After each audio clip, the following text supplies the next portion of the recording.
സംസ്ഥാനത്തെ പൊതുജനാരോഗ്യ രംഗത്ത് സർക്കാർ സുശക്തമായ സംവിധാനമൊരുക്കി മാതൃകയായെന്ന് തദ്ദേശ സ്വയംഭരണ എക്സൈസ് പാർലമെന്ററി കാര്യവകുപ്പ് മന്ത്രി എം.ബി. രാജേഷ് പറഞ്ഞു.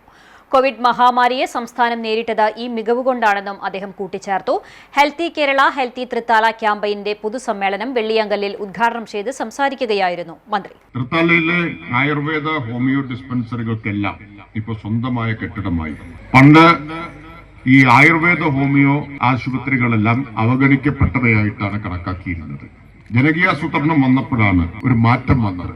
വാടക കെട്ടിടങ്ങളിൽ നിന്ന് വളരെ പരിമിതമായ സൗകര്യങ്ങൾ മാത്രം ഉണ്ടായിരുന്ന സ്ഥിതിയിൽ നിന്ന് മികച്ച സൗകര്യങ്ങളിലേക്ക് മാറാനുള്ള ഒരു തുടക്കം ജനകീയാസൂത്രണമാണ്.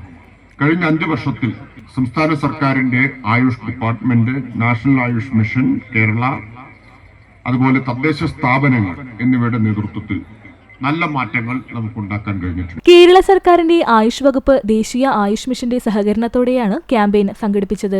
പരിപാടിയുടെ ഭാഗമായി മന്ത്രിയുടെ നേതൃത്വത്തിൽ തൃത്താല സെന്ററിൽ നിന്ന് വെള്ളിയാങ്കല്ല് വരെ ഹെൽത്തി വാക്കുമുണ്ടായിരുന്നു. Thrithala block panchayat president PR Kunhunni healthy walk ഉദ്ഘാടനം ചെയ്തു. പൊതുസമ്മേളന ചടങ്ങിൽ പരദൂർ ഗ്രാമപഞ്ചായത്ത് പ്രസിഡന്റ് അഡ്വക്കേറ്റ് നിഷ അധ്യക്ഷയായി. സംഘാടക സമിതി general convener doctor PK Krishnadas പദ്ധതി വിശദീകരിച്ചു.